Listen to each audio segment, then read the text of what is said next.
অনেকদিন পর লিলিয়ান একা ঘুমোতে গেল এবং আশ্চর্য, অনেকদিন পর ভয়ঙ্কর একটা স্বপ্ন সে আবার দেখল।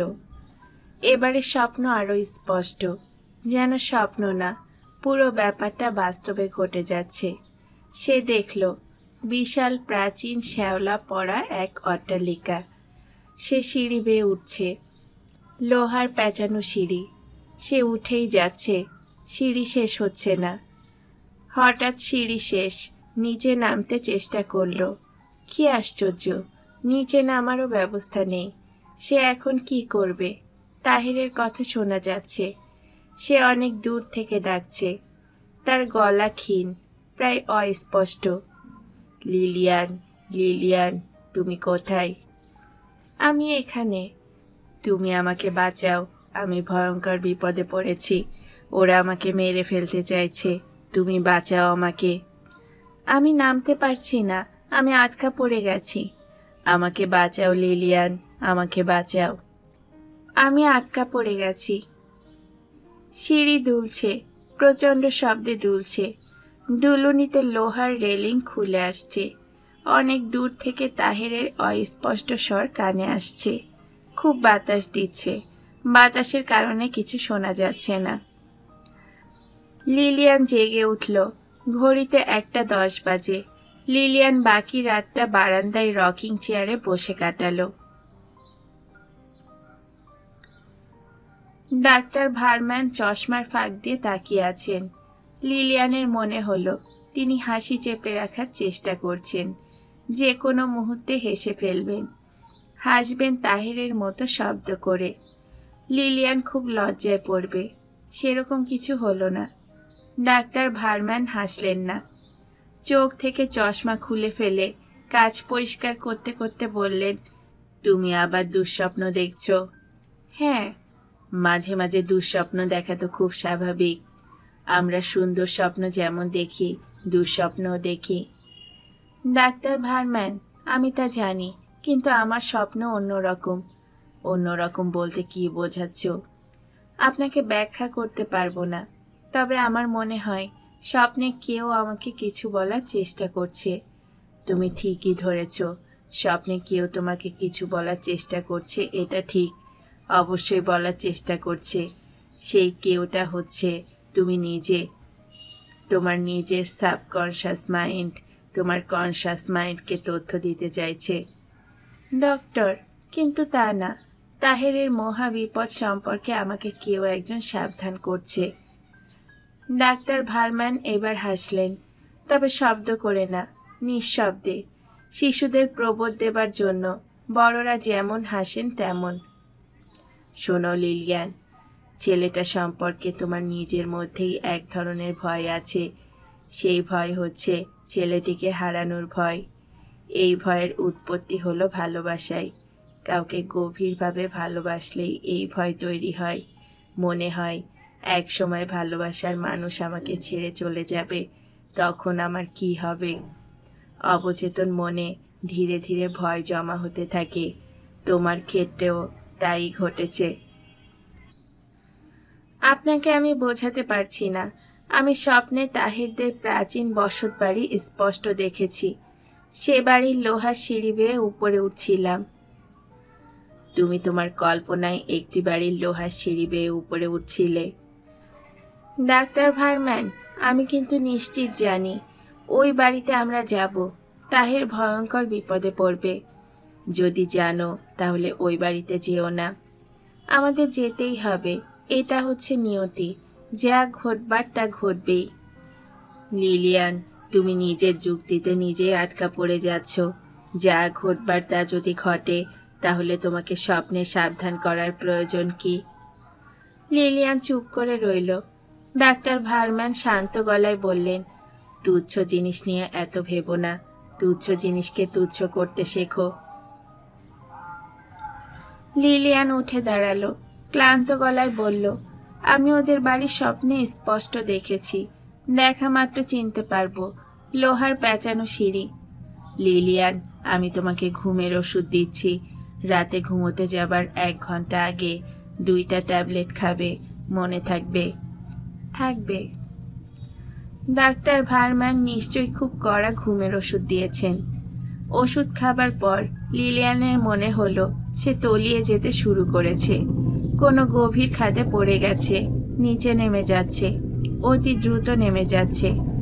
খাদটা অন্ধকার এবং শীতল। লিলিয়ানের ভয় ভয় করতে লাগলো। মনে হয় এই ঘুম তার আর ভাঙবে না, কেউ ভাঙতে পারবে না। সে বিরাট এই বাড়িতে মরে পড়ে থাকবে, কেউ জানবেও না। ক্রিং ক্রিং করে এই সময় শব্দ হলো। কিসের শব্দ? টেলিফোন, না কেউ কলিং বেল টিপছে, নাকি গির্জার ঘন্টার শব্দ? তাদের বাড়ির কাছেই ক্যাথলিক চার্চ, ওরা মাঝে মাঝে ঘন্টা বাজায়। কেউ মারা গেলে ঘন্টা বাজায়। কে মারা গেছে? তাহের? তাহেরের কি কিছু হয়েছে? প্লেন দুর্ঘটনার খবর টিভিতে খুব ফলাও করে প্রচার করে। ট্রেন বা বাস দুর্ঘটনার খবর কোনো পাত্তা পায় না। এর কারণ কি? আবারও ক্রিং ক্রিং করে শব্দ হলো। লিলিয়ান টেলিফোন তুলে ক্লান্ত গলায় বলল, হ্যালো। ওপাশ থেকে তাহেরের গলা পাওয়া গেল। হ্যালো লিলিয়ান, আমি। তুমি কেমন আছো? ভালো। গলা শুনে তো ভালো মনে হচ্ছে না। অসুখ বিসুখ করেছে নাকি? না, ঘুম পাচ্ছে। এখনই ঘুম পাচ্ছে কেন? রাত তো বেশি হয়নি। কটা বাজে তোমাদের ওখানে? 10টা। 10টা তো তেমন রাত না। তুমি ঘুমে কথা বলতে পারছো না, ব্যাপার কি? আমি ঘুমের ওষুধ খেয়েছি। কেন? কয়েক রাত ধরে আমার ঘুম হচ্ছে না, আমি দুঃস্বপ্ন দেখছি। ও আচ্ছা। লিলিয়ান জড়ানো স্বরে বলল, তোমাকে একটা জরুরি কথা জিজ্ঞেস করি, খুব জরুরি। আচ্ছা, তোমাদের গ্রামের বাড়িটা বিশাল, তাই না? হ্যাঁ বিশাল। হঠাৎ এই প্রসঙ্গ কেন? কারণ আছে। এখন বলো, তোমাদের বাড়ির বাইরের দিকে ছাদ পর্যন্ত লোহার পেঁচানো সিঁড়ি আছে না? না, নেই। আগে এক সময় ছিল, এখন নেই। কখনো ছিল না, কোনো কালেও ছিল না। সিঁড়ির কথা এলো কেন? এখন কথা বলতে পারবো না, খুব ঘুম পাচ্ছে। Hello Lilian, hello. Lilian telephone নামিয়ে রেখে সোফার ওপর ঘুমিয়ে পড়ল। আবার ঘুম ভাঙল টেলিফোনের শব্দে। লিলিয়ান জড়ানো গলায় বলল, hello Mrs Lilian. Yes, United travel agency থেকে বলছি। আপনি ভিয়েনার বুকিং চেয়েছিলেন, আগামীকাল বুকিং পাওয়া গেছে। লন্ডন ফ্রাঙ্কফুর্ট হয়ে ভিয়েনা, লন্ডনে এক রাত থাকতে হবে। কোথায় থাকবো? এয়ারপোর্ট হোটেল, এয়ারপোর্টের কাছেই। আচ্ছা, এই হোটেলে কি পেঁচানো লোহার সিঁড়ি আছে? ম্যাডাম, আপনি কি বলছেন বুঝতে পারছি না। লিলিয়ান টেলিফোন রেখে আবারও ঘুমিয়ে পড়ল। ঘুমের মধ্যে সেই পেঁচানো সিঁড়ি আবার দেখল। সে সিঁড়ি দিয়ে নামছে, অতি দ্রুত নামছে। সিঁড়ি কাঁপছে, মনে হচ্ছে পড়ে যাবে। লিলিয়ান ঘুমের মধ্যেই ফুপিয়ে ফুপিয়ে কাঁদতে লাগলো। তাহেরের নার্ভ শক্ত, শুধু শক্ত না, বেশ শক্ত। চরম বিপদেও তার মাথা ঠান্ডা থাকে। ভিয়েনায় সে কোনো বিপদের মধ্যে নেই, সুখেই আছে বলা চলে। সেমিনার চলছে, পেপার পড়া হচ্ছে, তবে আড্ডা হচ্ছে তার চেয়ে বেশি। প্রতি সন্ধ্যায় ককটেল পার্টি, হইচই, নাচানাচি। তাহের এই হইচয়ে নিজেকে মেশাতে পারছে না। মনে হচ্ছে তার ইস্পাতের নার্ভে মরিচা ধরে গেছে। গত রাতে এক ফোঁটাও ঘুম হয়নি। এরকম অদ্ভুত ঘটনা তাহেরের জীবনে খুব বেশি ঘটেনি। বিছানায় যাবার আগেই সে ঘুমিয়ে পড়ে। তার অনিদ্রার কারণ লিলিয়ান। লিলিয়ানের সমস্যা সে ধরতে পারছে না। টেলিফোনে পেঁচানো সিঁড়ির কথা কেন জিজ্ঞেস করল? তাহেরকে এত আগ্রহ করে সে কেনই বা বিয়ে করল? আমেরিকান মেয়েগুলির কাছে বিয়ে এবং ডিভোর্স দুই ডাল ভাত। 24 ঘন্টার পরিচয়ে তারা বিয়ে করে ফেলে, আর এক সপ্তাহ পর ছাড়াছাড়ি। দুজন দুদিকে গিয়ে অন্য দুজনকে খুঁজে নেয়। কিন্তু লিলিয়ান এরকম মেয়ে নয়। সে কেন তাহেরের মতো আধা বাউন্ডেল একজনের জন্য এতটা ভালোবাসা জমিয়ে রাখবে? লিলিয়ান কোনো একটি ব্যাপারে খুব কষ্ট পাচ্ছে। সেই কষ্টের প্রকৃতি তাহের জানে না। জানার চেষ্টা কি করা উচিত? স্বামী স্ত্রীর ভেতরেও কিছু গোপন ব্যাপার থাকা উচিত বলে তাহির মনে করে। অবশ্যই ভিয়েনায় পা দেবার পর থেকে তাহিরের মনে হচ্ছে সে ভুল করেছে। তার উচিত ছিল লিলিয়ানের গোপন কষ্টের ব্যাপারগুলি জানা। লিলিয়ানকে ফোনে ধরার সব চেষ্টা বিফল হলো। সারাদিনে তাহের 6বার চেষ্টা করলো, রিং হয়, কেউ টেলিফোন ধরে না। লিলিয়ান কি ঘর তালাবন্ধ রেখে কোথাও গেছে, নাকি স্ট্রোক হয়ে মরে পড়ে আছে? তাহিরের খুব অস্বস্তি বোধ হতে লাগলো। সেমিনারে একেবারে মন বসছে না। ইচ্ছা করছে ব্যাগ গুছিয়ে প্লেনে উঠে বসতে, রাত দুপুরে বাড়ি পৌঁছে আমেরিকানদের মতো চেঁচিয়ে বলতে, হানি, আই অ্যাম হোম। সেমিনারে বিরক্তিকর এক বক্তৃতা হচ্ছে। বক্তা মাঝে মাঝে হাসাবার চেষ্টা করছেন, পারছেন না। বক্তৃতার মাঝখানে তাহেরের স্লিপ এলো, আমেরিকা থেকে জরুরি কল। তাহের টেলিফোন ধরবার জন্য প্রায় ছুটে গেল। যিনি পেপার পড়ছিলেন তিনি পড়া বন্ধ করে কড়া চোখে তাকিয়ে রইলেন। টেলিফোন করেছে লিলিয়ান। তাহির বলল, কেমন আছো লিলিয়ান? ভালো আছি। কোনো বিশেষ কারণে টেলিফোন করেছ, না এমনি? এমনি করেছি। আমি কি তোমাকে বিরক্ত করলাম? মোটেও বিরক্ত করনি, বরং খুব আনন্দিত করেছ। আমি তোমাকে নিয়ে খুব দুশ্চিন্তা করছিলাম। ওই দিন হঠাৎ টেলিফোন রেখে দিলে। খুব ঘুম পাচ্ছিল, শরীর ভালো লাগছিল না। পেঁচানো সিঁড়ির কথা জিজ্ঞেস করেছিলে কেন? ও কিছু না, বাদ দাও। লিলিয়ান, এখন তোমার শরীর কেমন? শরীর ভালো। তুমি আমাকে নিয়ে মোটেও চিন্তা করবে না। তুমি ঠিকমতো তোমার সেমিনার করো। কোর্স ওয়ার্ক কবে থেকে শুরু হচ্ছে? তাহের প্রশ্নের জবাব না দিয়ে খুব নরম গলায় বলল, লিলিয়ান, তুমি কি আমার একটা প্রশ্নের জবাব দেবে? অবশ্যই দেব। আমার কেন যেন মনে হচ্ছে তুমি এক ধরনের ক্রাইসিসের ভেতর দিয়ে যাচ্ছ। ক্রাইসিসের কারণটা কি আমি জানতে পারি? না। বেশ, জানাতে না চাইলে জানাতে হবে না। এমন কিছু কি আছে যা তুমি আমাকে বলতে চাও? হ্যাঁ। তাহলে বলো। I love you. অন্য সময় হলে তাহির হো হো করে হেসে ফেলত, আজ পারল না। তার অসম্ভব মন খারাপ হয়ে গেল। টেলিফোন নামিয়ে রেখে সে 2টা কাজ করল। প্রথম কাজ, সে কোর্স কোঅর্ডিনেটরকে বলল, আমার একটা সমস্যা দেখা দিয়েছে, আমি আমেরিকা ফিরে যাচ্ছি। দ্বিতীয় কাজ, ট্রাভেল এজেন্সিতে ফোন করে বলল, আমি আমার স্ত্রীকে নিয়ে 2 মাস ঘুরে বেড়াবো। খুব ইন্টারেস্টিং একটা ট্যুর প্ল্যান তুমি তৈরি করে দাও। ট্যুর প্ল্যানে সমুদ্র, পাহাড়, অরণ্য, এই 3টি জিনিসই থাকতে হবে। আমরা বিয়ের পর একসঙ্গে কোথাও যাইনি।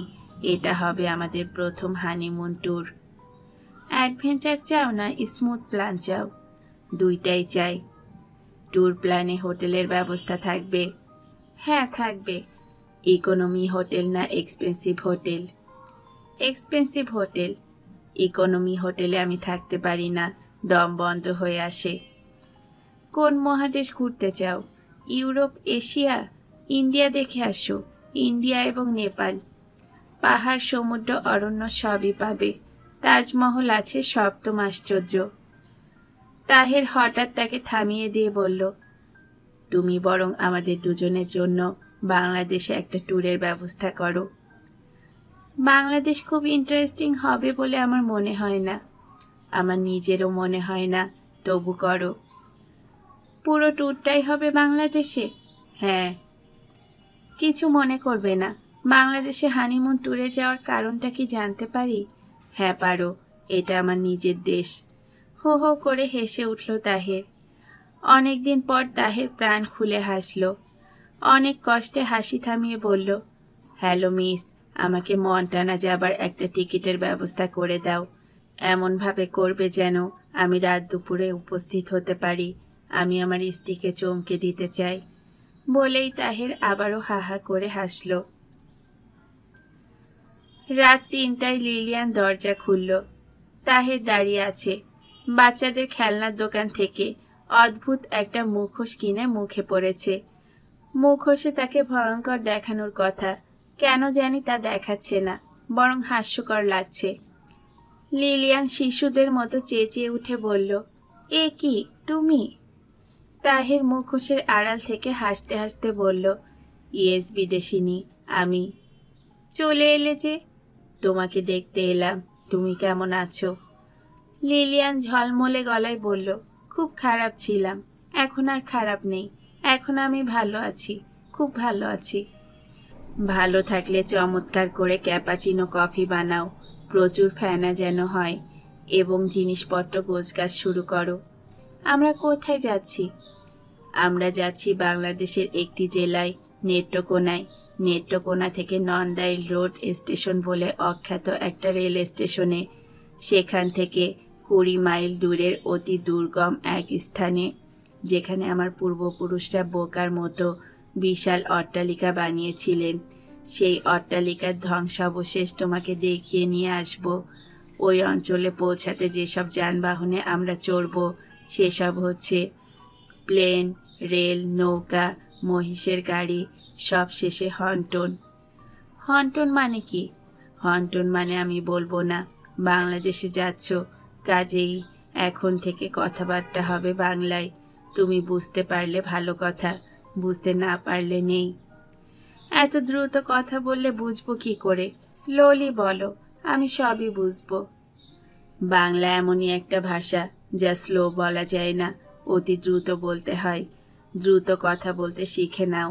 আমাদের দেশের লোকজন কাজকর্ম করে ধিমা তালে, কিন্তু কথা বলে দ্রুত।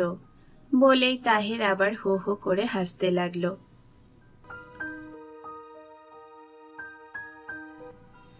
শেষ হলো হুমায়ুন আহমেদের আয়নাঘর উপন্যাসটির 4র্থ পর্ব।